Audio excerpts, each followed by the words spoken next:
what are some of the biggest concerns you're hearing from your peers, from other laundry owners? I know you're plugged in and you're talking to store operators all across the country. What are some of the biggest concerns you're hearing right now?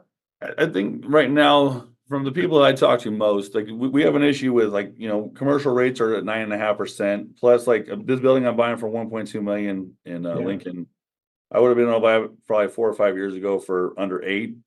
So you got the buildings increasing, and like I said, I mean, the building costs are increasing, the construction costs are increasing, and then on top of that, we were paying 5.5% interest rate as a commercial rate. I mean, you could have probably Mhm. got a 2.5 at your house, but Right. anybody that's in business knows that commercial rates are never equal to Mhm. like consumer residential rates. But I would just say, and like and even equipment. I mean, equipment is, they use the pandemic as a reason to jack equipment 30-40%. Mhm.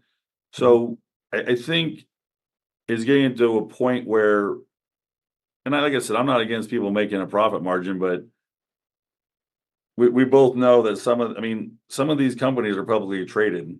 And like I said, I won't say a thing because I don't want to get you guys in any deal. I know you guys have deal with a lot of manufacturers, but some manufacturers, if you look at their earnings reports, are making astronomical earnings. So they're actually taking advantage of low supply and how hard it was to get equipment during the pandemic. They jacked the price. They knew that there was a small supply, and they hit their customer who had been their customer for a long time for quick profits instead of trying to support them.